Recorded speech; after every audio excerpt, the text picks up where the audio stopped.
Buenas tardes a todos, buenas tardes compañeros asistentes y bienvenido a la jornada organizada por la Comisión de Abogacía Digital del Colegio de Abogados de Sevilla, por mi compañera Macarena Gutiérrez Pérez, Pedro Rodríguez López de Lemus, Jesús Fernández Acevedo y Javier Vilches, además de nuestra María Aristoy, que siempre está detrás de la comisión y de todos los cursos que se están organizando en el colegio.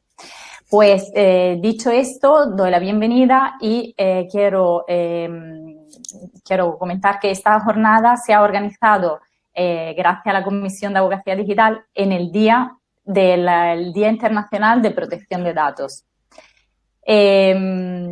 Antes de entrar en el vivo y dejaros en manos de unos ponentes maravillosos y fantásticos que van a contarnos y hacernos este tema tan fácil, pues quiero daros unas pinceladas de dónde encontrar toda la información.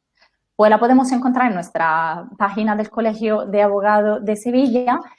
En el calendario vais a encontrar cursos, jornadas, curso interno, cursos que se organizan por otras instituciones, o bien las encontráis en el boletín que cada viernes os llegará a vuestro correo electrónico. Además, tenemos nuestra revista La Toga, que desde hace un par de años se ha transformado en digital y donde encontráis en el primer número de este año, del 12 de enero, un artículo muy interesante escrito por nuestro Javier Vilches, que es la protección de datos en la tecnología del blockchain. Así que os recomiendo también su lectura. Dicho esto, paso a pasar a presentar los ponentes de esta tarde, empezando por Pedro Rodríguez López de Lemus, además de delegado del Tratamiento de Protección de Datos del Colegio de Abogados de Sevilla. Buenas tardes, Pedro. Jesús Fernández Acevedo, que también muy conocido por este colegio. Y Macarena Gutiérrez Pérez. Ahora, Macarena, ahora creo que la cámara se me queda pillada. Voy a tener que hacer lo mismo que antes. Vale, pues vuelves a Macarena entrar. sigue. Y nosotros, vale. Sí, exactamente. Entonces, ¿cómo vamos a organizar la jornada de hoy? Tenemos unas preguntas, algunas hechas por nosotros, otras nos han llegado por un formulario, son preguntas que nos han llegado desde el público, y os animo a que sigáis formulando preguntas en el chat que vais a encontrar en la parte derecha de la aplicación. Así que, sin extenderme más, empezamos con la primera pregunta. ¿La quieres formular tú, Macarena? Vale. Ya que se me activa la cámara, buenas tardes. Empezamos con la primera pregunta, que vamos a ir respondiendo entre los tres y cada uno más o menos va a tomar iniciativa. Sobre los sujetos, ¿se aplica la normativa completa de protección de datos a un abogado solo independiente que trabaja desde su casa? Bueno, esto es una cosa muy básica, pero creo que es muy importante que lo aclaremos. Y Jesús o Pedro, el que quiera. Jesús, Jesús, tú mismo. Micrófono. Tienes que activar el micrófono, Jesús. Sí. ¿Ahora? Ahora, perfecto. Ya estaba yo contestando. Claro, tú desde tu casa, si tienes las cosas en tu casa solo, tienes que cumplir con la protección de datos, por ejemplo. Como estoy yo, aunque me va por ahí, ¿no? Entonces yo creo que me cojo como ejemplo, ¿no? El burro primero. Y entonces, pues, evidentemente sí, ¿no? En el momento que somos abogados, os diría más, en el momento que somos empresas, en el momento que somos autónomos y tengamos clientes, pues lo normal es que se empiece a aplicar la normativa de protección de datos. Ya habrá que evaluar los distintos riesgos dependiendo del tipo de clientes que tengamos. También, por ejemplo, si tenemos personal a nuestro cargo, imaginaos que hay autónomos que a lo mejor tienen becarios, ¿no? O que tienen personal en prácticas. Pues evidentemente también se le empieza a aplicar la normativa de protección de datos. Y por no hablaros de que cualquier abogado de estas características pues puede tener presencia en redes sociales. Entonces, pues puede publicar fotos con sus clientes, que es algo muy arriesgado y que hacen muchísimo compañeros y compañeras en el día a día, pues simplemente por esa cuestión, pues ya se empieza a aplicar la normativa de protección de datos. Como podéis ver, a medida que hagamos más cosas, tendremos más riesgos, ¿no? Si no hacéis nada de eso y simplemente sois abogados y tenéis clientes, pues evidentemente no va a tener el mismo riesgo un abogado que se dedique, por ejemplo, al mercantil que un abogado que se dedique al penal, ¿no? O al laboral. Entonces, pues, tendrá que ser más garantista con la normativa dependiendo de cómo sea su día a día. Así, eso está perfecto, Jesús. Así no llegamos a las 28, ¿eh? No, con esta explicación tan larga no vamos a quedar la misma. Pero pero esto es interesante que lo aclaremos, que siempre además, nos ayuda a los compañeros. Muy bien, Jesús. Además, voy a añadir algo más. Lo que sí tenemos que saber es que, no los abogados en sí, pero los profesionales autónomos que actuamos de forma individual y no tenemos nadie contratado, estamos en la lista negra de tener que hacer evaluaciones de impacto. Salvo que reunamos algunos requisitos que sí tenemos que hacerlas, si nos ahorramos la parte más trabajosa, la parte más costosa que implica la nueva normativa de protección de datos. Bueno, ya no tan nueva, que implica el Reglamento General de Protección de Datos. Estamos en la lista negra por la Agencia Española de Protección de Datos de los que no tenemos que hacer en principio ninguna evaluación de impacto. ¿Vale? Eso que nos libra.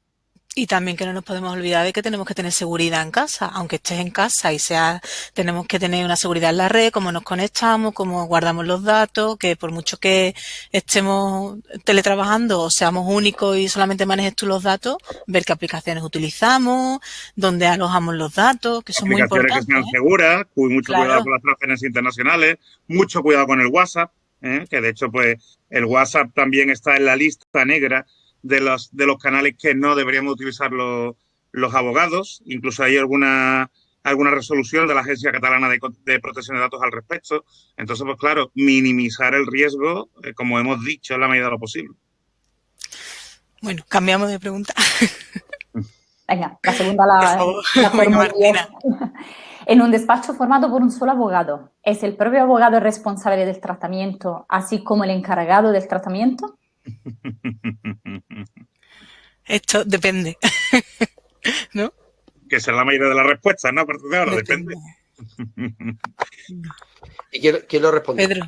Pedro. ¿Yo mismo? Sí. Perfecto. Pues el abogado que trata datos personales puede ser las dos cosas. Primero, será en el despacho de abogado, siempre el despacho es el responsable del tratamiento y siempre el despacho es el encargado del tratamiento. Nunca los trabajadores, los que trabajen en ese despacho, los abogados que ejerciten la abogacía dependiendo de esa empresa, actuarán en nombre del responsable, bien como propio responsable o cuando ese responsable actúe como encargado del tratamiento, como encargado. Pero los propios trabajadores no serán ni encargados ni responsables, serán lo que sea. Y es verdad que un despacho de abogado o un abogado puede actuar como responsable del tratamiento de los clientes que él tenga y en algunas circunstancias también puede actuar como encargado del tratamiento de otro responsable del tratamiento que le haya pasado unos datos personales. Pero dependiendo de lo que haga. Esto no es tan sencillo porque, por ejemplo, si actúa en un procedimiento penal en el que actúa penalmente contra una persona, tal, pues ese contrario... A mí esto puede tener distintas interpretaciones, pero yo entiendo que el abogado actuaría ahí como un responsable del tratamiento, aunque el que le contratara fuera la empresa, porque actúa con una independencia que no tendría como un encargado del tratamiento. Sin embargo, si lo que contrata es para hacerle las nóminas, pues entonces yo me da los datos de los trabajadores, la empresa que me contrata estaría actuando como un encargado del tratamiento de esos datos. Pero eso daría para 28 minutos, por lo cual no tenemos mucho. Vale, siguiente. Si quieres la leo yo, Martina. Si comparto un despacho con otros 3 compañeros, cada uno tiene sus clientes, aunque a veces colaboramos. ¿Tenemos que cumplir la norma de protección de datos en común? Depende de cómo tengas el despacho organizado. Si tenéis una organización jurídica juntos, sí. Si no, cada uno es independiente, tendrán que tener contratos de encargado de tratamiento cuando hagan tratamiento de datos en conjunto. Yo creo que vosotros opináis lo mismo, ¿no? Eso está claro. Lo único que pasa es que nos encontramos muchas veces abogados que comparten despacho, no llevan nada conjunto, pero, oye, mírame tú esto, déjame que vea lo tuyo, te voy a decir. En ese caso, cada uno es responsable del tratamiento y ¿qué es lo recomendable? Que cada uno de ellos haga un contrato de encargado del tratamiento con los otros, que todos tengan con todo. Otra posibilidad, oye, tú y yo llevamos muchas cosas juntas, no vamos a hacer una sociedad, tal, vamos a trabajar juntos, tal, pues vamos a ser corresponsables. Nos incluimos por ejemplo, en los dos y nos ponemos como corresponsables, que está muy de moda y viste mucho. Exactamente, es más novedoso, ¿no? Como lo del encargado es más arcaico. A mí lo del corresponsable me gusta más, porque es más bonito, es más moderno. Vale, pues esta la formulo yo. Si soy abogado de empresa bajo relación laboral, ¿qué soy? ¿Responsable o encargado del tratamiento de los asuntos jurídicos que llevo? Bueno, en principio, esa la contesto yo muy fácilmente. En principio, si estoy en una relación laboral, el responsable va a ser siempre la empresa. O sea, la empresa es la responsable.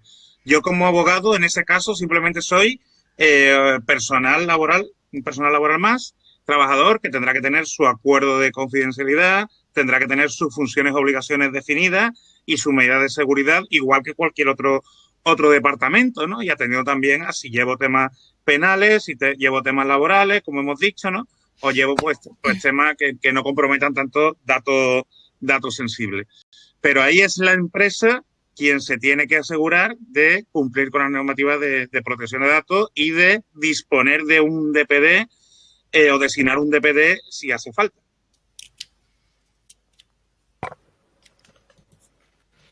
Perfecto. Por mi parte, nada más que añadir, que queda clarísimo. Cuando así suena un poco triste, cuando somos empleados de alguien no somos nada. Bueno, tenemos menos responsabilidades, ¿no? Tenemos menos responsabilidades para la protección de datos. No para el empleador. Lo que yo hago lo está haciendo el responsable, lo está haciendo la empresa, pero también tiene una parte buena. Si yo hago algo mal, a quien van a sancionar es a la empresa. Exactamente. Otra cosa es con la cara que me va a mirar el jefe del despacho al día siguiente cuando yo vaya a trabajar, ¿vale? Si le cuento una sanción, pero la sanción no recaería nunca sobre el trabajador. Antes de pasar a la pregunta número 5, hay un compañero, Julio del Junco, que formula la siguiente pregunta. ¿Esta responsabilidad se puede externalizar? Entiendo que a lo mejor se refería a la pregunta anterior. Julio, si nos lo puede aclarar. ¿Sobre qué pregunta, claro?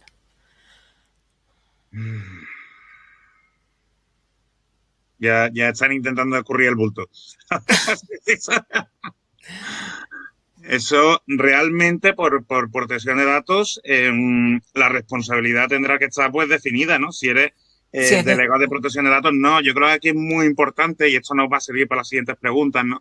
Ver la importancia del DPD, ¿eh? ¿Por qué el DPD realmente es tan importante y por qué no se debe nombrar un abogado a la ligera como DPD si no tiene conocimientos en materia de protección de datos, si no tiene una experiencia cualificada, independientemente de los cursos que haya podido llevar a cabo, ¿no? Porque abogado, es que además, el de recursos humanos, el informático. La administración, el informático es un clásico, el informático.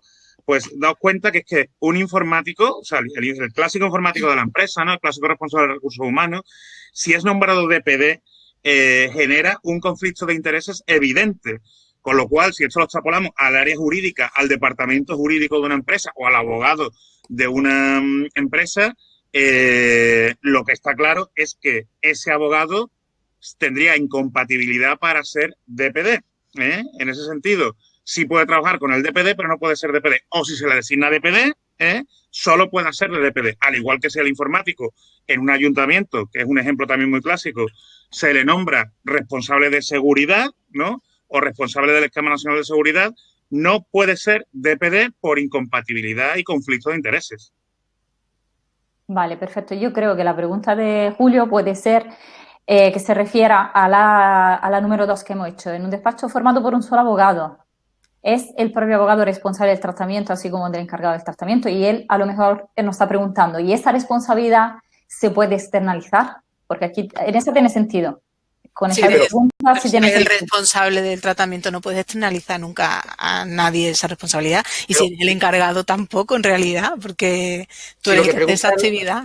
Lo que pasa es que la palabra responsable, como lo utiliza la ley, responsable del tratamiento es una figura, aquel que decide sobre la finalidad del tratamiento. Si lo que está hablando es la responsabilidad, que es responsable de pagar la sanción, eso no se puede externalizar. Es que me la ha hecho Pepito, ya pues es tu misión formar a Pepito y que Pepito lo haga bien. Con lo cual, la sanción irá siempre al responsable o al encargado, no podrá derivarse en otra persona. Distinto es que por culpa de un trabajador yo haga algo mal, o por culpa de una asesoría, por culpa de mi abogado externo o mi abogado interno, yo haga algo mal y yo luego repita contra él por responsabilidad civil o por lo que sea, ¿no? En el caso por eso yo como abogado soy responsable del tratamiento de mis clientes. Y después, por ejemplo, como asesor externo de muchos clientes, pues, puedo ser perfectamente encargado. O sea, el abogado que le haga de asesoría fiscal, ¿no? O de asesoría laboral, ¿no? A una empresa es encargado de tratamiento de esa empresa. Entonces, pues, la responsabilidad está tanto por un lado como por otro. Lo que pasa es que en el caso de encargado es la empresa que es responsable y que nos hace el encargo quien tiene que delimitar cuáles son las obligaciones. Por eso es tan importante que, para empezar, tengamos la figura clara, si somos responsables o si somos encargados, y sepamos cuáles son nuestras obligaciones. Si no sabemos cuáles son nuestras obligaciones o no sabemos si somos responsables o encargados, os digo que mal vamos. Y es casi de claro, vamos. Sí. Que a estas alturas, 2 años después del RGPD, no lo sabemos, mal vamos. Yo creo que ha quedado clarísimo. Y unos cuantos años después de la ley del 99, que también tenía la figura de responsable encargado. Entonces, que era un romántico, la del 99. Vale, Antes sí de pasar a la siguiente, os voy a hacer otra que nos formula Mercedes San Pedro, una compañera. Si un comunero de una comunidad de propietarios solicita al administrador de la comunidad información sobre un moroso de esta comunidad y la reclamación que se ha interpuesto contra el mismo, ¿puede el administrador ampararse a la Ley de Protección de Datos para no facilitar esta información? A ver quién contesta antes que yo. Yo voy a contestar tú. Yo digo lo contrario que tú, seguro. ¿Sí o qué? Pues entonces dilo tú. Yo no llevo administraciones de finca. Mi opinión, que es el comunero, el propietario perteneciente a esa comunidad de vecinos, tiene derecho a saberlo. Exactamente. De hecho, la propia ley de propiedad horizontal prevé que en las propias comunicaciones, cuando no se puede comunicar, no se puede notificar a uno de los propietarios la Junta, se permite publicarlo en el tablón de anuncios de la comunidad, ¿vale? Con lo cual, partiendo de esa base, quien puede más, puede lo menos, y aparte tiene derecho porque tiene un interés legítimo en saber quién le debe a él también, porque él es parte de la comunidad, y por supuesto también de saber cómo va, igual que lo tiene el administrador, que el administrador al final es un encargado del tratamiento ahí, que está trabajando para la comunidad de vecinos, y no solamente tendría que verlo. Ahora, si fueran depende también los tipos de datos. Si hay algunos datos a lo mejor que sean sensibles, a lo mejor se podría ser que no tuviera derecho, pero en principio si solamente la deuda que tiene y cuánto debe, es que además debe de ir en la convocatoria de la reunión y debe tratarse en la reunión de los vecinos, con lo cual no tiene mucho sentido. Eso y el resto de vecinos tienen derecho. De hecho, existe la ley de propiedad horizontal, que es ley especial y es la que debe regir en este tema por delante de la LOPD. Entonces, pues, realmente lo que no vale es escudarse en la ley de protección de datos como hacen tantas entidades o como en muchas ocasiones hace pues los propios administradores de fincas, no queriendo facilitar información con el argumento de la ley de protección de datos, cuando la ley de protección de datos lo que te establece es que hay diferentes bases de legitimación, ¿no? Y una de ellas puede ser, por ejemplo, la existencia de una ley en este caso y la ley de propiedad horizontal. Aparte que ese es un caso concreto que sí se debe de compartir, está regular la ley de propiedad horizontal, que está muy claro. Otra cosa es que ya inquilinos comuneros empiecen a pedir datos de todo tipo, que si la cámara, la grabación, medio en el coche, ahí ya entramos en otra dinámica. En otro tema y otra dinámica, pero en este caso está muy lo iba a decir antes, porque hay casos en los que no. Por ejemplo, a mí me llamó una persona que en la comunidad vecina suya iban a proyectar para todos los vecinos la cámara de videovigilancia porque su hija se había pegado el filete con el novio en la puerta tal y habían manchado las paredes con los zapatos tal, y la iban a pone como el que pone la película del oeste en el cine de verano, tal, pues así le van a poner. Eso es una auténtica barbaridad. Esas imágenes solamente solamente las puede ver nadie de la comunidad, la persona que se le haya encargado que acceda a ella en caso de que suceda algo, alguna infracción administrativa, algún delito o algo que sea de importancia para la comunidad, no para que la vean todos los vecinos. Sí, sí, hay tanta casuística que la propia agencia tiene una guía especial para las comunidades de propietarios. O sea que, porque hay muchísimas consultas, hay mucha casuística y en las comunidades pasa de todo y todo el mundo quiere los datos, sobre todo de las cámaras. Todo el mundo quiere ver quién le ha robado la ropa de la terraza, en la azotea. Y se han dado muchas o quién le ha dado sanciones un golpe al por el coche. uso de videocámaras, el coche Sí. en el garaje, ¿no? Hay incluso notas en folletos en la Agencia de Protección de Datos. Lo que sí es verdad es que la guía ya se ha quedado obsoleta en algunas cuestiones. Exactamente, ya está un poco antigua, así que hay que ver la casuística de cada momento. Pero en el caso que cuenta esta compañera, yo creo que lo más probable es que pueda ceder los datos y es más, deba ceder los datos, como señala Pedro. Y ahí, a raíz de esta pregunta hay otra muy parecida que dice, ¿y en el caso de una cooperativa de vivienda? ¿Cooperativa de viviendas? ¿A raíz de qué? Es que no es cuestión de que pueda acceder o no, sino cuál es la justificación, cuál es la finalidad, ¿no? Si existe una legitimación. Por eso es tan importante evaluar los tratamientos de protección de datos, ¿no?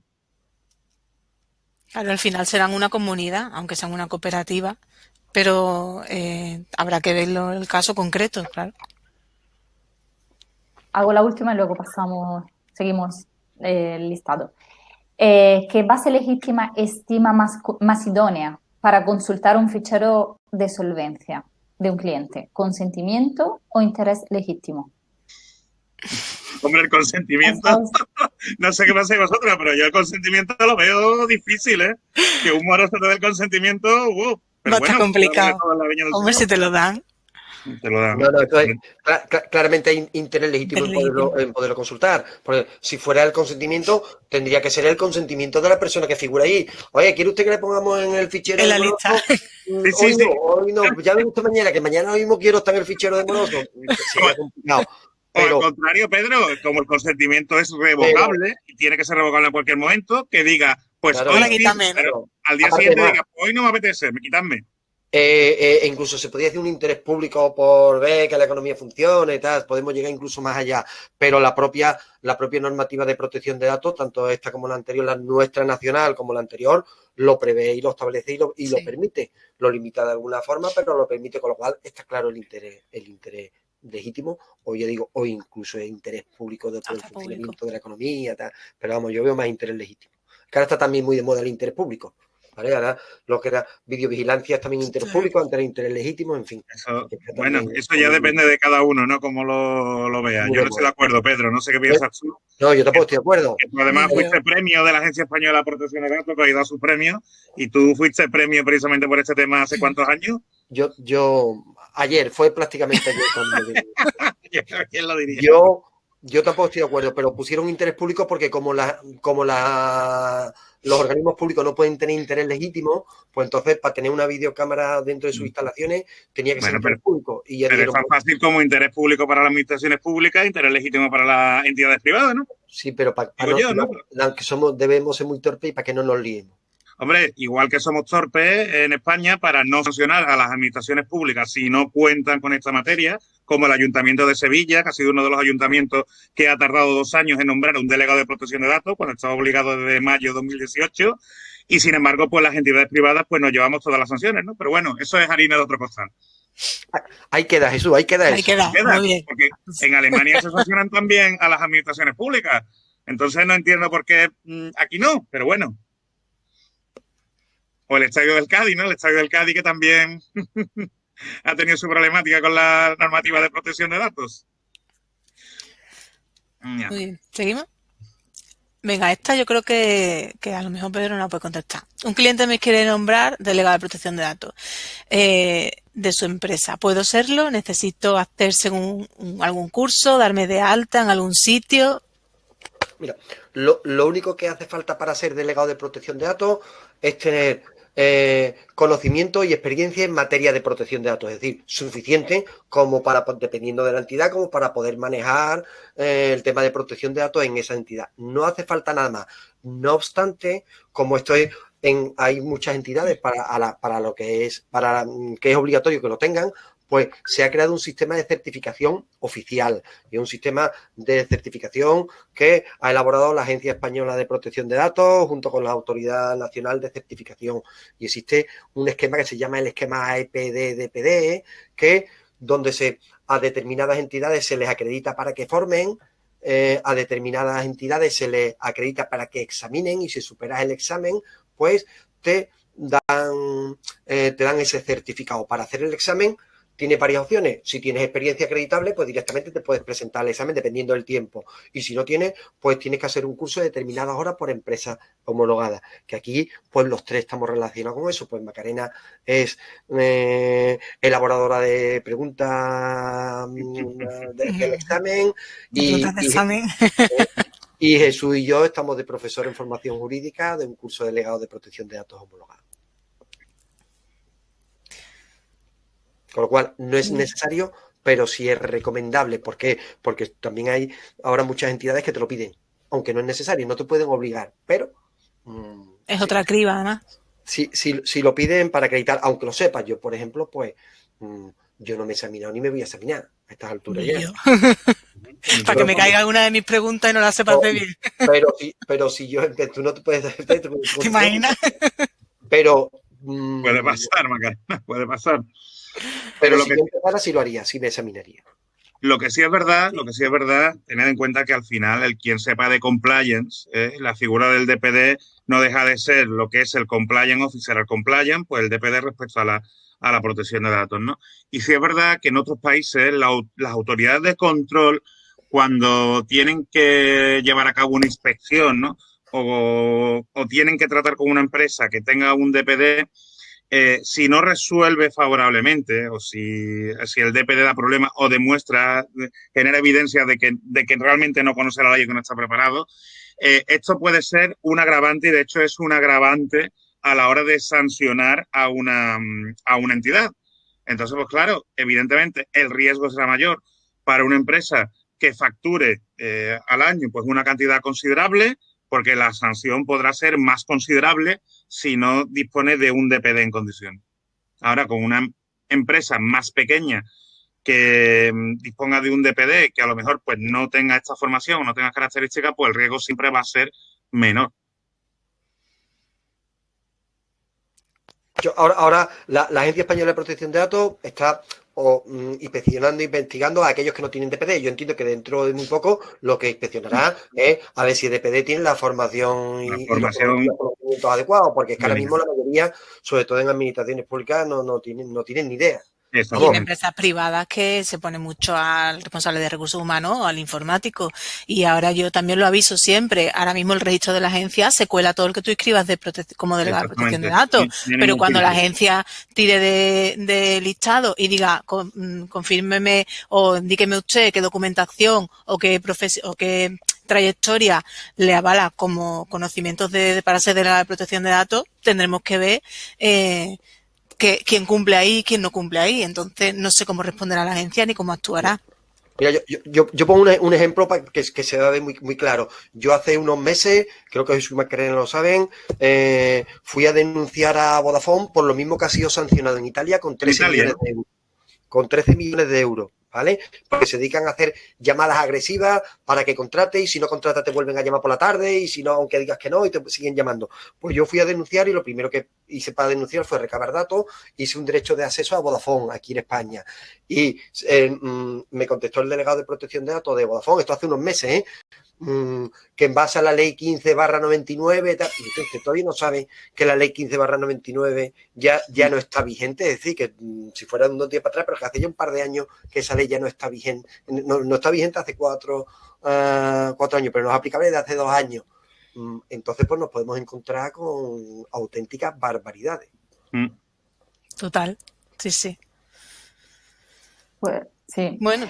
Antes de pasar a la siguiente, pido disculpas a la compañera Sonia María porque vamos a tocar el tema de los burofax luego.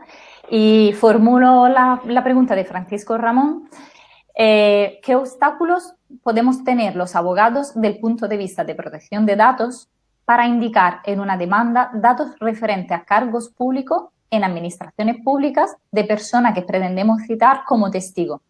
Identificarlo tanto con su nombre y apellido, así con el cargo que ocupan en dicha administración, incluso solicitando citarle a través de dicha administración. Yo no veo problema ninguno, no sé vosotros si veis. Yo tampoco. Si es un cargo público, te tendré que... Y es Sí, pero te público tengo tu que cargo y tu nombre te toca identificar citar de tu alguna manera. Vamos, que no... Ahí no hay- Otra cosa puede ser el dato del DNI de esa persona, que ya puede generar un poquito más de controversia o de riesgo y está un poquito más regulado, pero aún así, Pero tampoco, Pero si para lo un caso tiene, como este, yo no veo ningún tipo de problema. Es más, están obligados. Otra cosa es que la administración pertinente te diga que no te facilita esos datos por protección de datos. Y ahí me remito a lo que decíamos al principio, que en muchas ocasiones, por no tener una política de protección de datos adecuada, porque su delegado de protección de datos no es un delegado de protección de datos con una formación suficiente, o simplemente por utilizar la protección de datos como una mera excusa, que se hace en muchísimas ocasiones, pues no lo quieren dar. Pero estarían obligados a facilitar la información posiblemente. Es lo mismo que dice nuestra compañera Mercedes San Pedro, que hay mucha gente que se está amparando detrás de la ley de protección de datos para no facilitar informaciones cuando realmente hay un interés legítimo. Entonces, si es una administración pública de Andalucía no nos dan esa información, pues lo que recomendaría a los compañeros es denunciar ante el Consejo de Transparencia y Protección de Datos de Andalucía, para las administraciones públicas de Andalucía. Ahora sí. Pero no estamos de acuerdo. sí que... No. Has puesto cara rara. No, que pensé que le iba a hacer una consulta. Bueno, también se le puede hacer una consulta, ¿no? Sí, también se le puede hacer, otra cosa que te contesten. Pero en la agencia española igual, vamos. Así que, Ya. De hecho, algo que ya os queremos dejar claro de aquí es que, bueno, cuidadito con las consultas que le hacéis a las autoridades, tanto la nacional como la andaluza, sobre todo las que le hacéis por vía telefónica, porque sepáis que las consultas no son vinculantes. Y a vosotros pasará, cuando llegan muchos compañeros, no, yo he llamado a la agencia y me ha dicho esto. Bueno, vuelve a llamar en un par de horas, a ver si te dicen lo mismo. A ver si te lo coge la misma persona y a ver si te dicen lo mismo. ¿De acuerdo? Y cuando haces una consulta por escrito te devuelven un artículo de la ley, como mucho. O sea que además, ellos lo dicen claramente y a mí me parece en el sentido bastante bien, ¿no? De que no dan respuesta a profesionales, igual que hace Hacienda, con los asesores fiscales. Entonces, por eso es trabajo. Quien realmente lo necesite, la empresa que lo necesite, tiene que nombrar un DPD y ese DPD es quien tiene que interpretar la norma. En la norma, por regla general, no vendrá lo que hay que hacer y es el DPD quien tiene que establecer los procedimientos oportunos. Pasamos a la siguiente. Sí. En una sociedad limitada profesional con 4 socios abogados y 3 empleados, llevamos todo tipo de asuntos. ¿Tenemos obligación de tener un delegado de protección de datos? Pues depende. A ver quién me dice lo contrario. Hombre, yo estoy también de acuerdo. Claro. Depende de que sea obligatorio, depende de la cantidad de asuntos que lleven, de los tipos de asuntos que lleven, si tratan muchas categorías especiales de datos, si tratan muchos asuntos penales, si tratan mucho de esto tal, y tiene un gran volumen, pues entonces sí. Pero en cualquier caso, siempre es bueno tenerlo, aunque no sea obligatorio, también se puede tener un delegado de protección de datos como una medida preventiva y como una medida positiva. Y como una acción positiva en el cumplimiento de la ley. Y además también sirve de freno a las propias denuncias, a las propias reclamaciones, porque normalmente si la entidad que es reclamada tiene un delegado de protección de datos, muchas veces la propia agencia y la autoridad de control pone de acuerdo al denunciante con el delegado de protección de datos por si quieren llegar a un acuerdo, arreglarlo amistosamente. siendo compañeros, o sea, siendo de despacho de abogados, es muy difícil que no traten datos especiales, porque bueno, al final, si tienes asuntos, te van a llegar algún tipo de dato especial, casi seguro. Entonces, también para curarte un poco en salud y cubrirte las espaldas, porque no vas a estar, no lo hago porque no tengo datos esenciales, y de repente te llega un dato especial, o un asunto que te llega de un compañero que te comparte, que actúas como encargado de tratamiento, o que tienes 4 socios empleados, es que te puede entrar mucho trabajo. Entonces, tener que estar corriendo, ¿y qué hago? Soy delegado de protección de datos ahora de repente, o buscamos un delegado, o porque puedas tratar un dato delicado. Yo también recomiendo que se tenga, la verdad. En este caso, me parece que un supuesto interesante en el que sí se debería de tener, aunque eso no sabemos si sería obligatorio, dependiendo de los tratamientos, ¿no? Yo entiendo que lo más posible es que no sea obligatorio en este caso. Ahora bien, dependerá de muchos factores, como habéis señalado, y me voy al tema del número de clientes que puedan tener, ¿sabes? La temática del despacho también, la posibilidad del despacho, incluso algo tan sencillo como si el despacho utiliza, pues, tratamientos arriesgados, como podría ser a lo mejor el uso de redes sociales de forma masiva, ¿eh? Si hiciera otro tipo de prácticas, ¿no? Que se salieran un poquito de lo normal. Aún así, el DPD al final lo que va a ser siempre es una vida extra. Si hay una sanción, como han dicho tanto Pedro como Macarena, al final la agencia va a ser más beligerante, más que nada porque con el DPD se demuestra que la entidad, en este caso el despacho de abogados, se está preocupando por la protección de datos, y no hace lo que hacen muchos despachos de abogados, que es que no me preocupo para nada hasta que tengo una denuncia sobre la mesa. Y después me pregunto si puedo mandar un burofax por un cliente, por ejemplo. Pues si tengo al DPD, le pregunto al DPD. Es que es así de claro. ¿O no? Di que sí, eso. Muy bien.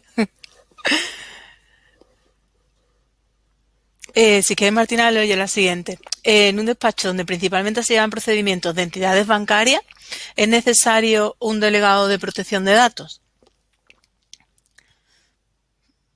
Jesús, te dejamos a ti. Me estáis quedando. Yo utilizo la palabra comodín, depende. Depende. Hombre, es que procedimiento de entidades bancarias puede ser muy amplio. Sí, es muy amplio. Lo primero y lo fundamental es tu cliente entidad bancaria te lo exige, porque muchos despachos de abogados que prácticamente no se leen los contratos que firman, y muchas de estas entidades pueden exigirle el tener nombrado un delegado de protección de datos bajo determinadas condiciones, y cada vez más común. O a la hora, por ejemplo, de evaluar un cumplimiento como proveedor, que después lo veremos, te pueden preguntar si tienes un delegado de protección de datos. Y entonces ya no es simplemente un tema de cumplimiento, sino que a lo mejor deciden contratar a tu despacho en vez de a otro despacho porque tú dispones de un delegado de protección de datos y el otro despacho no, así de claro. Yo creo que aquí la pregunta es como la Ley Orgánica de Protección de Datos y Garantía de Derechos Digitales obliga, ¿vale?, a los establecimientos financieros de crédito a tener delegado de protección de datos, si eso obliga al abogado externo, es decir, el que tiene que tenerlo es el establecimiento financiero. El establecimiento financiero, no el... Ellos no, a ellos depende. Ahora, yo me dedico a recuperación de deuda de un banco y tengo un montón de datos y tengo... Pues es posible, porque seguramente tenga que hacer unos perfiles de los tíos para saber. Es posible, incluso recomendable. Bueno, recomendable siempre, ¿no? Recomendable aunque tenga una peluquería. Pero aquí es una recomendación reforzada. Perfecto. Yo estoy de acuerdo con lo que habéis dicho. Pasamos a la siguiente. Esta es bastante interesante. Soy abogado de oficio. ¿Es la Junta o el colegio responsable de esos tratamientos? A ver, el delegado del colegio. Ya no estamos quedando también, ¿no? Ya no estamos quedando. Esta me la pido yo. Pues, corresponsable, hombre, que está de moda. Cuando en el trámite inicial es cierto que no es una responsabilidad del abogado. Ahora, en el momento de que queda nombrado como abogado de una persona, la relación, lo que decimos, hay una relación independiente de ese abogado con esa persona, con lo cual él es el responsable del tratamiento respecto a los datos de esa persona, y no cabe decir que es el colegio, ¿no? El colegio será responsable de los tratamientos que tenga para gestionar ese turno de oficio, igual que la Junta de Andalucía a través de la Consejería de Justicia, pero cuando nos nombran ya abogado de una persona, existe esa relación directa y no cabe ser un encargado del tratamiento. Distinto es el servicio de orientación jurídica, que el servicio de orientación jurídica no actúan como abogados, sino responden a preguntas de personas que van allí y no le preguntan a él como abogado, sino van a preguntarle al colegio por un convenio que tiene también con la Consejería de Justicia. En ese caso, ellos actúan como encargados del tratamiento o como parte del responsable si está contratado por el colegio o como encargado externo.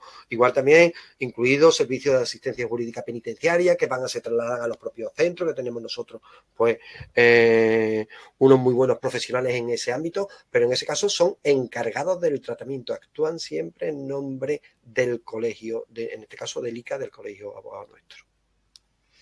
Hombre, yo entiendo que desde el momento eso que tú tienes un expediente y se te asigna como abogado de oficio, pero tú ya tienes tu expediente y pasa a ser tu cliente, aunque sea de oficio, y tú eres el que trabaja en relación directa con el cliente y con el asunto, evidentemente tú eres el responsable de esos datos.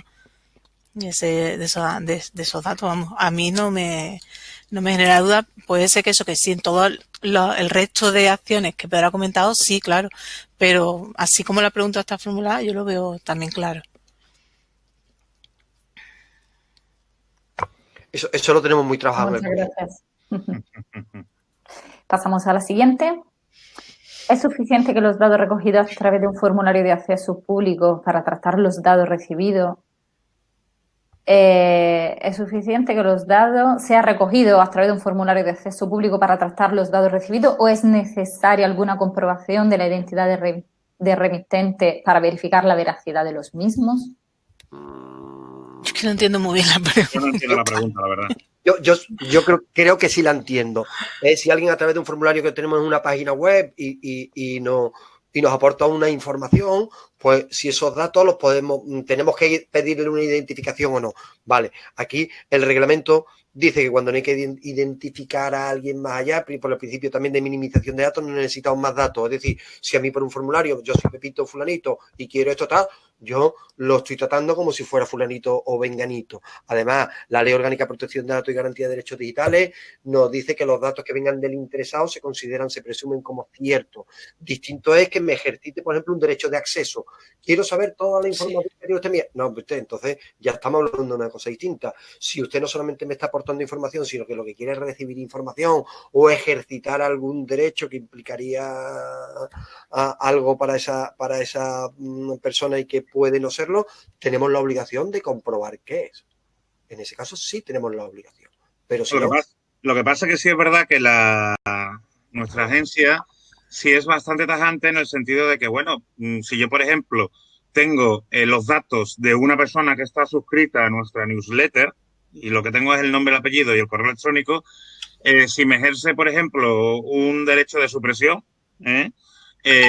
pues hay muchas empresas que piden un DNI. No, oiga, usted demuéstrame que usted es la persona que está ejerciendo la supresión. No, oiga, vamos a ver, es que al final la empresa le está pidiendo más datos de los que realmente tiene. Entonces sería excesivo, ¿no? Pedirle el DNI. Con lo cual, una comprobación de que el correo, por ejemplo, desde el que te está escribiendo ese interesado, es el correo que tiene registrado la empresa, pues ya es perfectamente válido, ¿no? Como que los datos son veraces y que es esa persona, salvo que haya otros indicios.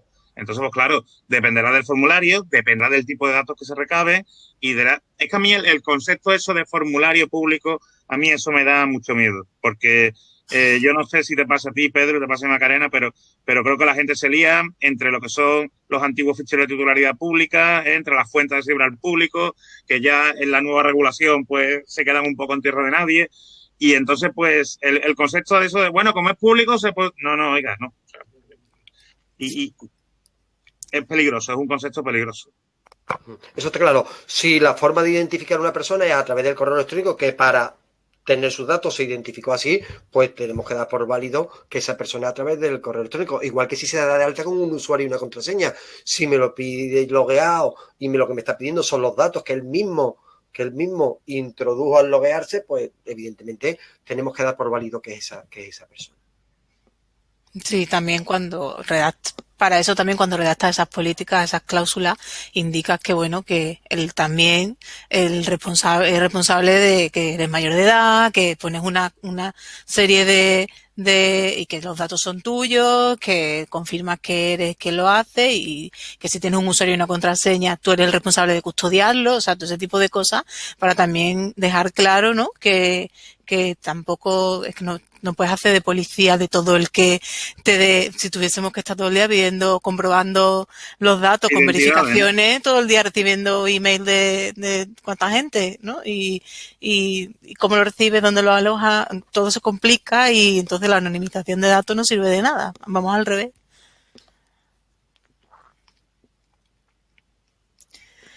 Fenomenal. Muy ¿Seguimos? claro. Venga, si quieres la leo yo, Martina. ¿Estamos exceptuados los abogados de tener un registro de actividades? De tratamiento, le faltaría.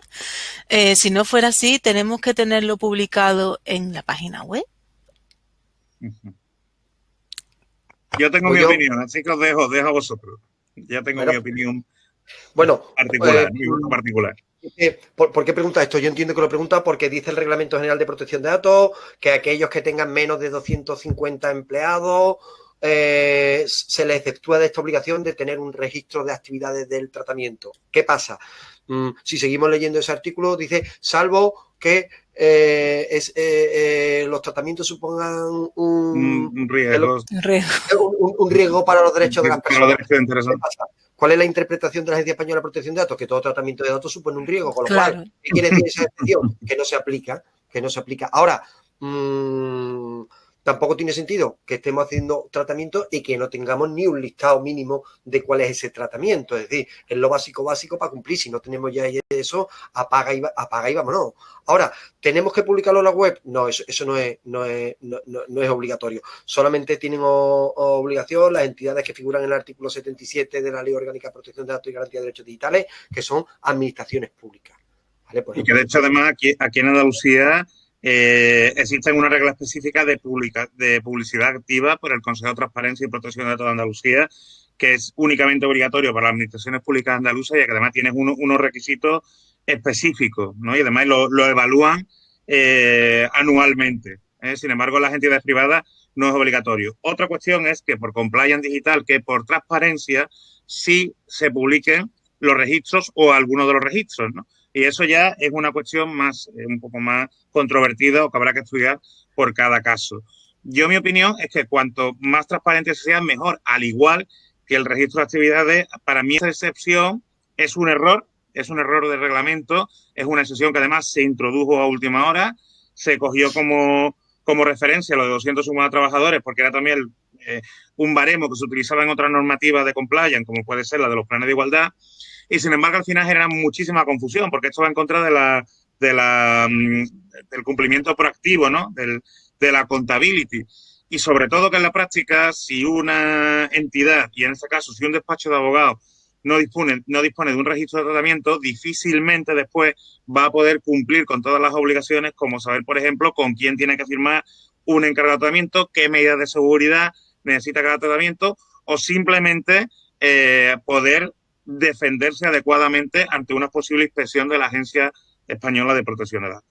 Entonces, que entiendo que los abogados, todos para empezar, tenemos un listado de hojas de encargo que tú firmas con tu cliente, con una cantidad de documentos que te empiezan a generar. Entonces, datos tenemos. A mí me han llegado a decir que tenían todos los datos en la mente y que entonces no tenían protección de datos. Entonces, nos podemos encontrar, o sea, ya me parece muy bien que tú quieras tener una mente y registrar todos tus datos ahí para no tener que cumplir con la protección de datos. Pero hay lógicas y lógicas, entonces hay cosas que... Esto está pensado, por ejemplo, para una panadería, para una charcutería, por deciros ejemplos muy básicos, ¿no? Que sí puede tener muchísimos clientes, pero que los datos que trata son datos que apenas suponen un riesgo, que es nombre, apellido, un correo electrónico o un teléfono, ¿no? Y que si se filtran, pues lo único que va a saber es si el afectado compra 2 bollos todos los días o compra una Viena. Entonces, eso no genera ningún riesgo. Ahora, en un despacho de abogados, no solo por la materia de protección de datos, sino también, bueno, por lo que nos obliga nuestro código ético, ¿no? Nuestro código deontológico, tanto de la Abogacía Nacional como del Colegio de Abogados propios, y simplemente por reputación nuestra, pues deberíamos trabajar el registro de tratamiento para saber simplemente qué medidas de seguridad tenemos que adoptar o cómo deberíamos actuar ante una posible brecha de seguridad. Porque una de las cosas que te va a preguntar la autoridad de control es a qué tratamiento le ha afectado la brecha de seguridad. Y si tú no sabes cuáles son los tratamientos, difícilmente en un periodo de 24, 48, 72 horas vas a poder gestionar adecuadamente la brecha de seguridad. Sí, a mí me parece un documento súper importante para cumplir con la protección de datos. Entonces, tener ese control de quién accede a tus datos, qué terceros trabajan, sobre qué base legal estoy trabajando también con estos datos, ¿no? O tengo estos datos. O sea, que para mí es que es uno de los documentos más importantes para poder tener un cumplimiento correcto de protección de datos. O sea, que intentar efectuarlo va en tu contra en realidad, o sea, intentar no tenerlo va en contra tuyo si realmente quieres trabajar y cumplir con la ley de protección de datos. Además que el registro es un documento que al final está vivo, ¿no? Va evolucionando. O sea, tú empiezas a lo mejor con 5 o 6 tratamientos perfectamente y cuando te des cuenta, en los 2 años que llevamos de RGPD, ¿no? En los 3 años, pues es posible que termines con el doble de tratamientos que tenías en un principio y todo eso va a jugar a tu favor en el cumplimiento. Como la antigua lista de incidencias, ¿no? Que si la tenías, si funcionaba, es que cumplías, porque por lo menos, claro, si ibas rellenando incidencias se demostraba como que cumplías con la protección de datos, ¿no? Por lo menos sabía dónde estaba el registro de incidencias. Pasamos a la siguiente. ¿Sí? ¿Es conveniente incluir la información relativa al tratamiento de datos personales en la hoja de encargo o hay que hacerlo por separado? Muy recomendable, muy recomendable. ¿Para qué vamos a tener otro papel? Otro papel más. Sobre todo, además, porque estaríamos tratando datos personales después de haber obtenido los datos, porque seguramente vayamos a obtener datos con la propia hoja de encargo, que vendrá el nombre, que me da, y que ya nos habrá contado la película para poderle hacer un presupuesto. Seguramente nos habrá contado ya qué es lo que tiene, qué le ha pasado y demás. Con lo cual, cuanto antes mejor. E incluso en todos los apartados que tengamos en nuestra página web para solicitar los presupuestos, también ahí va la cláusula de protección de datos para que nadie nos pueda decir nada. Y como dice Jesús, para no tener más papeles. ¿Qué necesidad tenemos de tener más papeles? Y de complicarnos la vida, Pedro? Que ya la tenemos muy complicada con la protección de datos. Nos la va a complicar así por las buenas. Me salto un par de preguntas de los compañeros, a la que luego formularé, pero hay una que viene al hilo de lo que estamos diciendo y Olga dice si sabéis si se están efectuando inspecciones a los despachos. Se están efectuando sanciones a los despachos que denuncian, así de claro. Pero claro. Se referirá a inspecciones sectoriales. En inspecciones sectoriales, no. De momento no me extrañaría que le hicieran, pero de momento no lo están haciendo, entre otras cosas porque tampoco tienen mucho tiempo. De hecho, van quitándose reclamaciones y resolviendo así. En la medida de lo posible. Rápido y mal, porque tampoco tienen más tiempo. Y no tienen, ni recursos humanos, no tienen recursos humanos suficientes. Menos mal, añadiría yo. Bueno, depende, porque si tienen un buen equipo de recursos humanos, por ejemplo, para elaborar guías adecuadas, a lo mejor para argumentar las resoluciones, que nos ocurre en muchas ocasiones, que las últimas resoluciones, pues realmente no sabemos qué es lo que ha pasado o cómo podemos mejorar. Entonces, pues, si no estuvieran bajo esa presión o si los recursos humanos fueran los adecuados, a lo mejor el cumplimiento sería más fácil para todos. Yo creo también que es momento de que se cambie de director, en este caso de directora de la Agencia Española de Protección de Datos, porque yo creo que ya lleva un tiempo. Ya sale, ¿no? Yo creo que ya le toca, ¿no? Creo que ya le tendría que haber tocado, pero con el tema de las mayorías y con el tema, entiendo yo, parlamentario y los acuerdos, pues no ha salido todavía. Yo he estado hoy en una reunión, ayer, en una reunión con la directora de la agencia, y es como la segunda vez o tercera vez que ya se despide del grupo que nos reunimos con ella, y esta vez pues ha dicho que realmente que es su adiós definitivo, ¿no? y se la hemos puesto en cuestión. Pero hace ya como que 2 años y medio que debería de haber otra persona.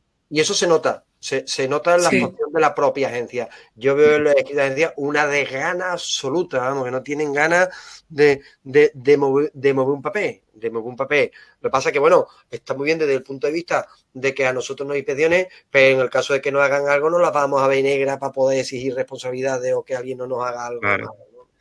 Y además es como las guías son más técnicas que jurídicas. O sea, se ve que el personal es más técnico, no es más informático. Y todas las aclaraciones que están saliendo van más en el sentido de eso, técnico-informático que jurídico, ¿no? Entonces, la verdad es que estamos deseando que haya un cambio en ese sentido a nuestro favor. Yo he tenido que hacer un tema de una brecha de seguridad como delegada de protección de datos de una empresa del sector tecnología y me las he visto y me las he deseado, ¿eh? Ha costado, Macarena, más técnico que... Ha sido bastante complicado usar la herramienta de la agencia, intentar utilizar la guía, o sea, ha sido bastante complicado. Yo que estoy acostumbrada a ver ese tipo de tratamientos, ese tipo de actuaciones, con lo cual si la agencia hace guías, hace ese tipo de herramientas para facilitar que el usuario o que pueda entenderlo, es que no se entiende, o sea, cuesta mucho trabajo. No solo es que no se entiende, sino que además la mayoría de las guías ya están desactualizadas, o sea, en esto va todo muy rápido. Hay un repositorio enorme con diseño, pero realmente solo te puedes fiar un poco de las últimas, que son las referidas a las administraciones públicas o la que se publicó hace poco respecto, por ejemplo, a auditoría en inteligencia artificial, ¿no? Entonces, claro, eso a nosotros, para la adaptación de un despacho de abogados como tal, pues evidentemente no nos sirve, no es operativo. Hoy aprovecho el momento y voy a formular una pregunta. La de María Sonia Cantos. ¿Cuáles son las sanciones o multas más típicas que se pueden imponer a los abogados en caso de incumplimiento? Nosotros somos susceptibles de que nos entren todas las posibles infracciones. Pero las últimas que yo he conocido es esta de los 1.600 euros por un tratamiento ilícito. En ese caso, que ya no existen las comunicaciones por sí solas, sino es un tratamiento como otro cualquiera. En este caso era que envió un burofax a una empresa dando datos de un contrario cuando la empresa no tenía relación con él. Entonces, se considera que es una comunicación de datos, que era algo parecido, aunque no viene en la resolución porque con la propuesta de sanción la entidad, este despacho de abogados pagó y no vienen entonces los fundamentos de derecho que deberían de venir sobre el tema de fondo, pero yo entiendo que es como cuando los cobradores del FRAC que llevan estos ficheros demorosos te envían el burofax a tu vecino o a la empresa donde trabaja para reclamar a tu familia, ¿no? A tu familia. ¿Para qué? Como medida de coacción. Entiendo que puede ir por ahí, pero en realidad no lo sé. También conozco que han sancionado a otro abogado con 10.000 euros por enviar un correo electrónico a creo que recuerda que era sus clientes sin quitarle en copia visible, sin que fueran en copia oculta, ¿vale? Pues por faltar las medidas de seguridad, porque ha faltado la confidencialidad, ¿vale? Y además, Pedro, si hablamos del mismo procedimiento sancionador, al principio la agencia dice que se trata de un correo masivo y después deja entender que se ha enviado a 8 destinatarios. Si es ese, que dices tú, bueno, 8 destinatarios realmente es un correo masivo, que era un poco la pregunta, ¿no? Un despacho de abogados. Entonces, le tendrían manía por algo. De manía seguramente. Pero de todas maneras, tanto en un caso como en otro, si te pones a indagar, ¿no? Si simplemente terminas viendo el despacho de abogados, terminas haciendo una evaluación, ¿no? Un estudio rápido, si sabes del tema, y entonces pues te das cuenta que el despacho de abogados, pues evidentemente no estaba adaptado a la normativa. Hablaban en estos despachos de abogados, incluso después de haber sido sancionados, en su página web hacen todavía referencia a la ley del 99, no disponen de un delegado de protección de datos, incluso no recurren, sino que aceptan la multa que le impone a la agencia, más que nada también por el pronto pago. Entonces, claro, en ese sentido da la sensación de que también existe una dejadez por parte de esos despachos, o sea, de que han aceptado, como cuando si te llega una multa de tráfico y no recurres y directamente, venga, para pagar menos, pues la acepto y pago y punto, ¿no?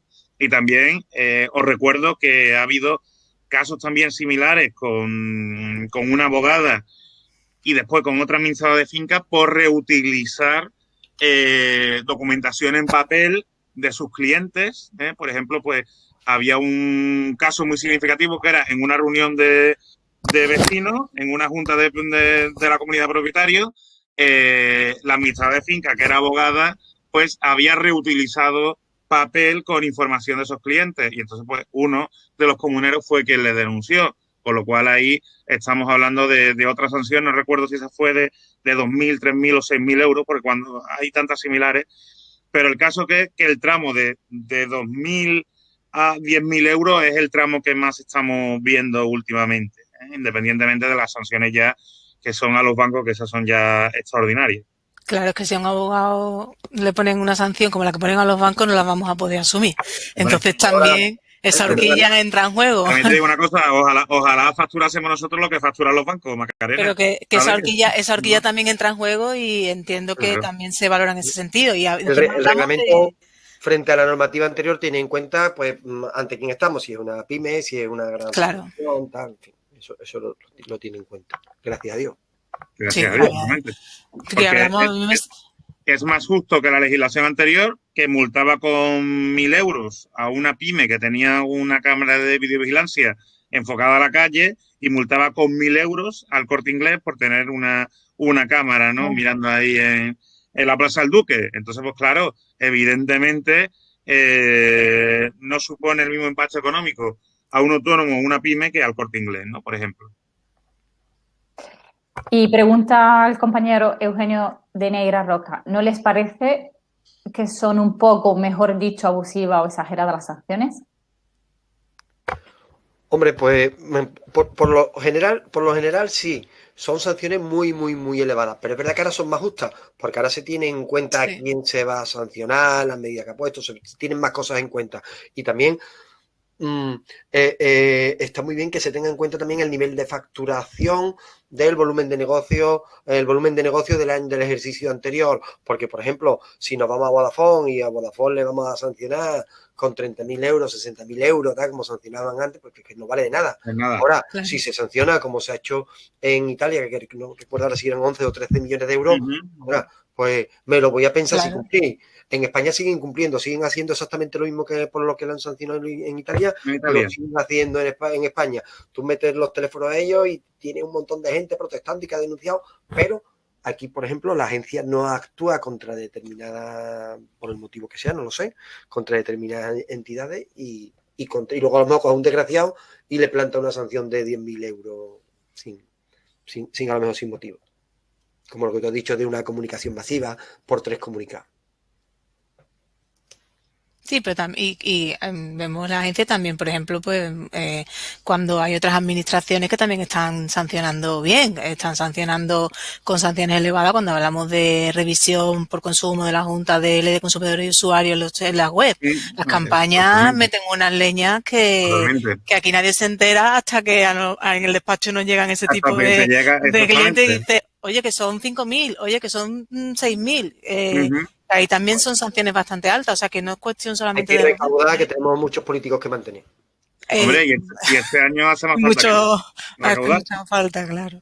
Entonces, bueno, que yo tengo asuntos de la campaña de 2020, o sea que y no solamente de la agencia, que también viene de otras administraciones y también son sanciones más o menos, o sea que están en la línea, creo yo. Además, yo no sé por qué a mí los compañeros de otras comunidades autónomas, cuando los denuncia aquí, pues, Consumo de Andalucía, me llaman a mí como si yo fuera el responsable, ¿sabes? Y quiere que, oye, que en los andaluces nos denunciáis mucho a los madrileños, a los gallegos, a los catalanes, yo a mí qué me cuenta. O sea, si han hecho la inspección y evidentemente, pues, puede comprar cualquiera en este negocio, pues, que está aquí en Andalucía, pues, que a mí qué me cuentan, ¿no? O en otro sitio. Así que...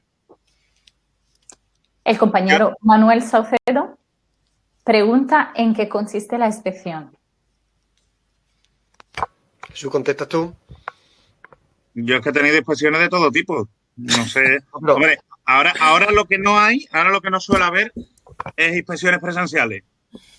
Como yo he tenido que asistir antes, que la verdad es que lo echo de menos, porque ya, hombre, evidentemente, pues ya solía coincidir, ¿no?, con los mismos inspectores, más que nada porque la agencia no dispone de muchos recursos humanos, como hemos dicho, y ya evidentemente pues aprenden, ¿no? Aprende, y cuando la agencia, pues en días como hoy el de protección de datos hace la jornada, pues tú aprendes también, ¿no?, de lo que te dice el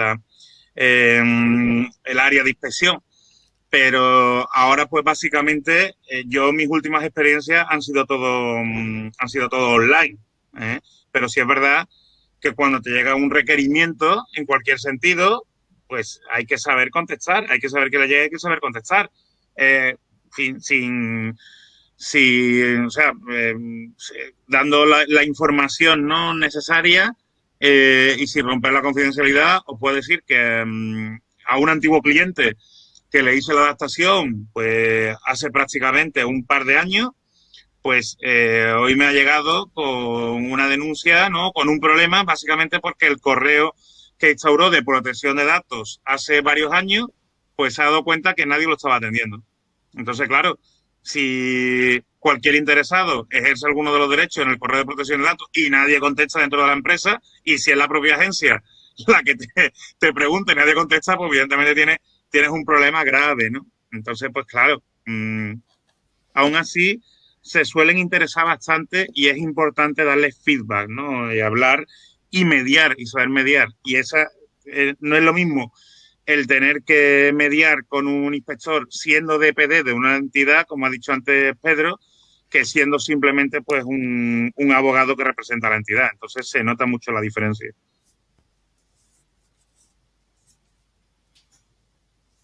No sé si vosotros tenéis otra experiencia. Ya, primero que se quitan muchas cosas del medio, lo que te piden es tal, o te envían la carta, te mandan una advertencia, o no se preocupan por ahondar en recabar ningún tipo de información, aunque se la presente tampoco la ven a veces. Sí es verdad que cuando antes eran presenciales, o cuando es necesario que sea presencial, y veces que es necesario que sea presencial. Entonces, te vas a enterar porque te van a llevar a la puerta y te vas a encontrar ahí 2 señores o 2 señoras que vienen a preguntarte y a pedir información, porque dependiendo te avisarán o no te avisarán antes, dependiendo de tu tamaño, de las posibilidades que tengas de destruir o de modificar lo que tengas, pues te avisarán o no te avisarán. Sí, a mí también lo último que me ha llegado siempre ha sido en papel, y a lo mejor me han pedido con algún tema que justifique si proviene de una denuncia con temas de cámara, ¿no? Y pues justifique cómo la tiene, si no la tiene, si dice que está estropeada, justifique por una empresa certificada que está estropeada, un informe técnico. Pero es verdad que están muy relajados en ese sentido y que se queda mucho en el olvido, por lo menos los últimos que yo he tenido en el despacho. Pues, ¿seguimos? Disculpa, Martina, perdona, son las 8:10, vamos por la pregunta 12, el debate está siendo bastante interesante, pero que si no llegamos hasta el final, que siempre puede haber una segunda jornada. Podemos hacer trilogía, ¿sabes? Como el Señor de los Anillos, o aquí el Señor de los Datos. O la Señora de los Datos. Bueno, Star Wars. Efectivamente, entonces episodio 2, pero bueno, lo comento para que si pasa cualquier cosa, bueno, que no llegamos, que lo entendamos, ¿vale? Venga. Perfecto, muchísimas gracias, María. Seguimos un poquito más y luego pasamos a contestar todas las preguntas que se han quedado sin contestación. ¿Quieres formularla tú? Venga, yo la leo. Formalización de documentación con proveedores, alumnos en práctica y empleados. Necesitamos formalizar esa documentación, entiendo, ¿no? ¿O de qué manera se formaliza esa documentación? No sé si es que aquí pretenden hacerlo todo verbalmente. No sé a qué se refiere la pregunta. En la memoria, este es el de la memoria, que me preguntó a mí, que lo tenía todo en la cabeza. No sé si, espero que quien pregunte esto no sea abogado, porque si no, evidentemente, pues tiene un problema, ¿no? Evidencia. Esto es compliance, esto es protección de datos, evidencia. Si estamos trabajando con proveedores, pues nuestros proveedores van a ser encargados de tratamiento. Hace falta un contrato de encargado de tratamiento. Alumnos en prácticas, evidentemente van a acceder a nuestra formación, ¿no? Pues habrá que tener firmado el documento correspondiente y punto. Y ya lo otro, ¿y qué es lo que era el último? Que me lo ha quitado. Espera, que te lo digo, yo lo tengo aquí. Y empleados, con empleados también, claro. Empleados, por supuesto, claro. De hecho, Sí. el empleado es, podríamos decir que es el activo más que más riesgo genera. Al empleado no solo basta con hacerle firmar un documento. Al empleado hay que sensibilizarlo, hay que darle formación y además hay que darle formación continua y no formación de que sepa, que conozca y se aprenda de memoria los artículos del RGPD o de la Ley Orgánica de Protección de los Derechos Digitales, sino que sepa realmente cuáles son sus funciones y sus obligaciones en ese puesto de trabajo en el que está. Si va a trabajar con documentación en papel, pues será un tipo de obligaciones. Si va a trabajar en formato digital, será otro. Si va a teletrabajar, pues necesitará también una formación específica en medidas de seguridad en teletrabajo y, evidentemente, dependiendo del área del que sea responsable, pues también necesitará una formación específica. Con lo cual, esto evidencia que la protección de datos no es simplemente tengo un papelito o tengo un registro de actividad de tratamientos y puntos, sino que es un trabajo del día a día. Y eso, al final, es lo que evalúa un inspector de la agencia y eso, el que está dentro, sabe evidentemente, igual que el que es profesional de la abogacía, sabe cuando un documento se ha trabajado durante mucho tiempo o se ha trabajado la noche anterior, pues en materia de protección de datos ocurre exactamente lo mismo. Hombre, con los empleados, súper importante, como dice Jesús. Vamos, yo lo he visto en empresas en las que adaptamos y es que es súper importante que sean conscientes del tratamiento que hacen de los datos en sus puestos de trabajo. Y es que si no se lo cuentas, da igual que toda la empresa le hagas el mejor documento y las mejores cláusulas, porque es que el que está trabajando con los datos a diario y moviendo los datos al final es el empleado. Entonces, con los proveedores, por ejemplo, nosotros estamos acostumbrados para no generar un segundo documento, oye, si ya en el documento de facturación, de proforma, de Albarán, o en este caso, si tengo un contrato por un servicio que me vaya a dar el proveedor, se pone de anexo el contrato de encargo de tratamiento de protección de datos, o se hace una cláusula que se desarrolla incluyendo todo el contenido que necesita regular, y también, pues como la hoja de encargo, ¿no? Se unifica y todo lo que sea menos papeles, pero hay que regularlo, claro, hay que tener esa evidencia, porque si no... Okay. Con el Reglamento General de Protección de Datos, con la responsabilidad proactiva, no solamente tenemos que cumplir el reglamento, sino que ser capaz de demostrar que lo cumplimos y que hemos tomado las medidas necesarias para lo que nosotros tenemos. Con lo cual, hay que documentarlo todo. Hasta como hago una cláusula. ¿Por qué pongo una cláusula esto? ¿Por qué digo que la base legitimadora es esto? ¿Por qué pienso que es conseguir? Todo eso, que proceso que lo podemos hacer mentalmente, hay que pasarlo a escrito y tenerlo guardado. Con lo cual... Pues sí. Yo, de hecho, vamos, un número muy significativo de las denuncias que he tenido que defender o que contestar han estado relacionados con personal de la empresa. Personal que no ha hecho las cosas bien, personal que ha tirado documentación fuera o que ha cedido información para la que no estaba legitimado, o antiguos trabajadores enfadados con la empresa que utilizan la protección de datos como arma arrojadiza para fastidiar a su antigua empresa. Y ya en el número 3 de este top, ¿no? Pues en mi caso están pues los informáticos, que también pues son muy dados a denunciar, porque creen que en cuanto una empresa no cumple con las medidas informáticas, pues tienen que denunciar y confunden lo que es una brecha de seguridad con la obligación de tener que denunciar o la posibilidad de denunciar ante la Agencia de Protección de Datos. Entonces, evidenciarlo todo. Muchas gracias. Vamos a la siguiente. Tengo que informar a mi cliente de la clausulita. Clausulita. Se denota cariño, ¿eh? Clausulita. Cada vez que me aporte una nueva documentación. ¿Están autorizadas legalmente las empresas informáticas a acceder a la base de datos del despacho para prestarnos servicios informáticos? Esas son dos preguntas distintas. De hecho, creo que hay alguien en el chat que incluso ha preguntado lo mismo también. Mira, el reglamento ya no exige, una de las excepciones para no informar es que ya se haya informado previamente la normativa anterior, exigía que en todos los formularios tal. Ahora, recomendación, ponlo en todos los formularios. Ahora, distinto es que tú lo pongas en un formulario y ahora mañana te envío un documento. Evidentemente no tendremos que contestar ese documento. Le informo que tal, no, ya le informamos cuando nos firmó la hoja de encargo. Si nos firmó la hoja de encargo ya nos vale para toda la documentación que nos vaya a aportar para ese asunto, con lo cual nos ahorramos. Ahora, distinto es que si ese señor entonces se va a comunicar conmigo a través de un formulario, pues yo en el formulario aprovecho y pongo la cláusula por si acaso, siempre que pueda, pues la pongo. Pero si me la envía por correo electrónico o me la envía en mano o me la da en mano, no tengo por qué informarle de nuevo porque ya le informé en su momento. ¿Vale? Y la siguiente. ¿Quién le responde? La de que si están autorizadas legalmente las empresas informáticas a acceder a la base de datos, ¿no? Del despacho. Hombre, pues sí, son encargados de tratamiento y tienen un contrato firmado con nosotros porque nos están prestando ese servicio como encargado de tratamiento. Estarán autorizados para hacer esas consultas y ese mantenimiento y esa actuación.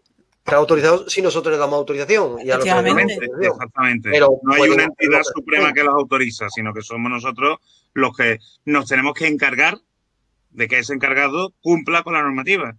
Y de saber en qué entran, a qué acceden, qué es lo que van a hacer, porque aunque nosotros no tengamos que tener esos conocimientos técnicos informáticos, pero que tenemos también que tener un poco la intención de saber qué se va a hacer, ¿no? Es como, no tengo ni idea de eso, yo, el informático que haga, y después pasan barbaridades, entonces, bueno, que nos expliquen qué están haciendo y qué se está haciendo y que por lo menos nosotros tengamos los conceptos más o menos claros. No quiere decir que tengamos que ponernos a un nivel de informático, pero que yo creo que a las alturas a las que estamos ya no nos vale, yo es que no entiendo de informática, a mí hazlo tú y no me cuentes nada. Porque, y no solo de informática, Macarena, entre los despachos de abogados ocurren muchas ocasiones que encargan a una empresa de comunicación, a una empresa de desarrollo web, le encarga el desarrollo de la web y se desentienden, te dicen perfectamente, yo lo de las cookies no lo entiendo, eso me lo lleva el desarrollador web. Bueno, si es nuestra página web, nosotros somos responsables de las cookies que estamos instalando, entonces no nos podemos desentender. Al igual ocurre con el profesional de la informática, ¿no?, que accede a nuestros ordenadores, porque es que además posiblemente ese informático tenga acceso a todos los tratamientos, pues si lo tenemos todo en digital, ¿no? Claro. Pues en nuestro caso ya me parece extraño los compañeros que únicamente utilizan el formato papel, ¿no? Entonces le estamos dando pues la ventana a todos nuestros tratamientos, con lo cual evidentemente es un riesgo importante. Si os parece, vamos a terminar contestando a las preguntas de los compañeros. Hay una bastante interesante. ¿Los procuradores son responsables o encargados? Qué buena pregunta. ¿Contesto yo? Venga, contesta tú, que te la tienes muy currada. No. Pero, bueno, pues mira que yo recuerdo una vez una charla de tu querido amigo que era el director ¿De Piñar? De la PEP. De Ricard. De Ricard. Vino al colegio, vino a Licas a darnos una charla. Yo le levanté la mano porque le estaba diciendo que sí, porque le preguntaron esta misma pregunta y él empezó a analizar si eran encargados del tratamiento del abogado. Y entonces yo levanté la mano y digo, mire usted, el procurador no es el representante del abogado, es el representante del cliente. Nosotros somos los abogados unos técnicos contratados por el cliente. Y el que es el representante del cliente en los tribunales es el procurador, ¿vale? Pero, ¿qué pasa aquí? Que ellos en realidad tratan los datos también con una independencia, no con una independencia, pero bueno, de una manera profesional que les convierte en responsables del tratamiento de aquellos de los asuntos que le llevan como procuradores, porque lo hacen para una función propia que es servir de enlace y tal. Ahora, ¿se podría pensar que también es una encargada del tratamiento? En todo caso, si fuera del cliente, nunca del abogado. En todo caso, sería del cliente, nunca del abogado. Pero yo me digo que es un responsable del tratamiento.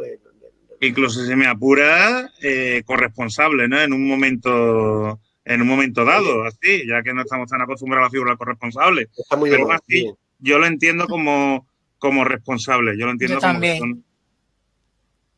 Y que cada uno tiene que tener hecha su protección de datos, o adecuada su manera de protección de datos, porque el procurador va a trabajar para distintos, ¿no? Con distintos clientes, con distintos abogados, entonces al final no deja de ser un responsable que sí es verdad que va de la mano de otro responsable que es el abogado. Entonces, por eso yo no descarto la corresponsabilidad. Pero a mí lo de encargado lo veo más. Es que yo creo que se confunde. No va de la mano del abogado, es que va de la mano del cliente. Va de la mano del cliente. Realmente el cliente, el que manda es el cliente, con lo cual lo mejor para mí es responsable. Lo que nos une es el cliente, pero no existe una dependencia entre el procurador y el abogado. Claro, yo también creo que esta pregunta se confunde o viene formulada porque en realidad al final los abogados trabajamos siempre con los mismos procuradores, entonces al final el cliente te dice, oye, si tú conoces un procurador, pues el procurador con quien tú estás acostumbrado a trabajar. De ahí la confusión a lo mejor de que es como alguien que prestara un servicio, pero efectivamente como han dicho tanto Pedro y Jesús, no tiene nada que ver. En protección de datos ellos son responsables de los datos porque al final es cliente de ellos también y tienen sus propios registros y vamos, yo lo veo también bastante claro, pero creo que la confusión puede venir por ahí, ¿no? Porque sí, pero además eso pasa ahora, porque antiguamente yo no lo he vivido, pero antiguamente era la gente... Tú has vivido toda la protección de datos de aquí de Sevilla, Pedro. Las personas no tenían un abogado, las personas tenían un procurador y era el procurador el que le buscaba el un abogado dependiendo del tema que fuera, pero yo tenía siempre mi procurador de cabecera, que era el que me asistía a mí en los temas jurídicos y él me ayudaba a buscar un procurador para el asunto que fuera. Curioso. Vamos a contestar a la pregunta de Sonia María Padilla Torres. Dice, buenas tardes. Si solo conozco donde trabaja la parte contraria y no su domicilio, ¿puedo enviar un burofax a la parte contraria a su domicilio profesional sin infringir la ley? Lo pregunto en relación a la noticia que se sancionó un despacho por el tema de haber enviado un burofax. Ahí el problema es que yo no he accedido a cuál es el fondo, pero vamos a ver, si yo envío un burofax, el burofax es personal y solamente lo va a recibir esa persona, no lo debería de recibir nadie. En ese caso que yo he contado antes de los morosos es porque enviaban fax y entonces el fax lo recibe cualquier persona. Pero yo entiendo, si yo me dirijo a un contrario, tengo interés legítimo para dirigirme al contrario. Evidentemente no necesito otra base legitimadora como alguien que pida el consentimiento, ni mucho menos. Tengo interés legítimo y me puedo dirigir a esa persona. Distinto es, yo creo que en ese caso no se dirigían a esa persona, se dirigieron a un despacho. Es decir, no se dirigieron a esa persona en una dirección, sino si se dirigieron a otra persona, en este caso una persona jurídica, para preguntar datos de otra persona física. En este caso, si yo estoy desvelando que tengo un procedimiento contra él, tal, estaré haciendo una comunicación de datos y tendré que tener una base legitimadora para ello, que posiblemente, si no tiene nada que ver esa persona, o incluso teniendo que ver, es posible que no tenga esa base legitimadora. Ahora, si va a nombre de esa persona, pues perfectamente. En cualquier caso, el interés legítimo hay que evaluarlo, hay que ponderarlo, no vale simplemente decir interés legítimo, sino que hay que tener claro cuáles son los beneficios y las contras, ¿no?, de ese interés legítimo en esa ponderación. O sea, hay que tener mucho cuidado cuando se utiliza el interés legítimo. Y en ese caso, como señala Pedro, yo entiendo, porque la resolución de la agencia esa famosa nos lo explica, que al final se le causa un perjuicio a la persona, porque si yo estoy trabajando en una empresa, hay más compañeros, los compañeros no se tienen por qué enterar de cuáles son mis pleitos, ¿no? Imaginaos un asunto de familia, ¿no?, un tema de, yo qué sé, una custodia. Entonces, a mí como afectado me causa un perjuicio y yo entiendo que puede ir por ahí, ¿no? Puede por ahí el perjuicio, pero claro, hay que atender al caso concreto. Y por lo tanto, no es recomendable para nada que se envíe a su puesto de trabajo, ¿no?, a su centro de trabajo, sino que hay que trabajar por enviárselo a su domicilio particular o un lugar donde se presuman mayores garantías. Muy bien. Así es. Pues, así es. Me encanta cuando Martina dice, muy bien. No habéis tranquilizado porque la verdad que cada uno de nosotros manda un burofax. Donde podemos. Donde podamos. Es que es algo inherente a nuestra profesión. Entonces, yo no creo que la Agencia de Protección de Datos se nos prohíba en eso, al revés. Ahora bien, si es verdad que lo que no puede ser es que todo vale y que el artículo 24 de la Constitución nos habilita para todo. Oye, tenemos que hacerlo, pero con las debidas garantías. Y da la sensación de que esos despachos de abogados que han sido sancionados, pues no han cuidado las debidas garantías. No, una cosa que pregunta Julio del Junco en el chat, que... Yo no veo el chat, yo no veo las preguntas del chat. Yo me he quedado la buena tarde de todo el mundo. le tiré al dibujito de chat.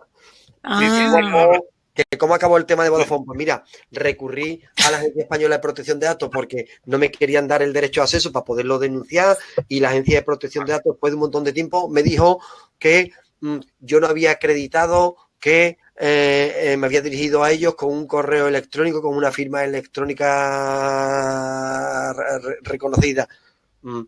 ¿Y cómo se lo acredito? Si el otro está reconociendo que se lo envío así, pero me está diciendo que no le es suficiente, y el tema es si es suficiente o no.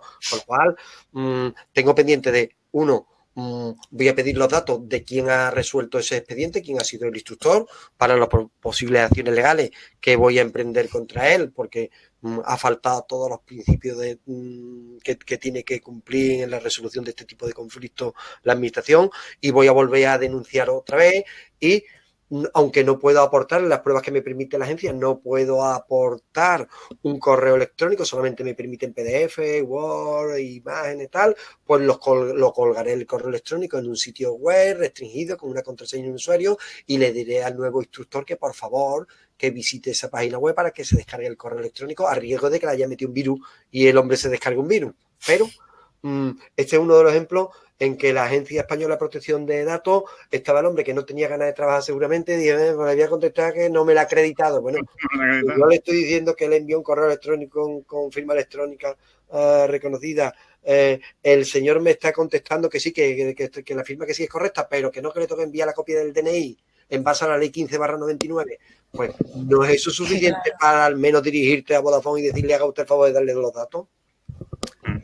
Pues no, pero la cosa no acaba aquí. Sin duda. No saben con quién se han cruzado. De Italia no hace nada. Pero estoy esperando que cambie la directora de la agencia, que con esta directora no hacemos carrera. No nos gusta. Bueno, yo voy dando las gracias a los ponentes. Han estado maravillosos y brillantes, como siempre. Muchísimas gracias también a María Aristoy, que está siempre detrás de esta pantalla para que todo vaya bien. Recordar a los asistentes, antes de darle las gracias también a ellos, que os llegará al correo una encuesta sobre la jornada que hemos celebrado esta tarde. Así que esperemos también que os haya gustado, o aportar también críticas constructivas si hace falta. Cerramos el acto. Por la trilogía. Nos hemos quedado en la 13, ¿no? Pues. Ya la siguiente la podemos hacer el 25 de mayo, ¿no? Que era el día del RGPD, ¿no? Así que, vamos. También nos quedan la mitad de las preguntas que nos habían mandado. Es un tema apasionante. Esto da, vamos, para una edición extendida y más. Bueno, lo importante se ha mencionado todo, y sobre todo lo más importante eran los que nos han ido preguntando aquí. Claro, las dudas. Sí. Yo ya he encontrado el chat, ¿eh? Es que hay que ir para arriba, yo lo tengo para arriba en vez de para abajo como siempre. Sí, es que va al revés. Claro, a mí me sale la gente buenas tardes, yo bueno, ya. Entonces ¿dónde está todavía la gente con las buenas tardes, compañero? A buenas horas, Jesús. Muchísimas gracias a todos y hasta la próxima. Bueno, hasta la próxima, gracias. Gracias. Gracias.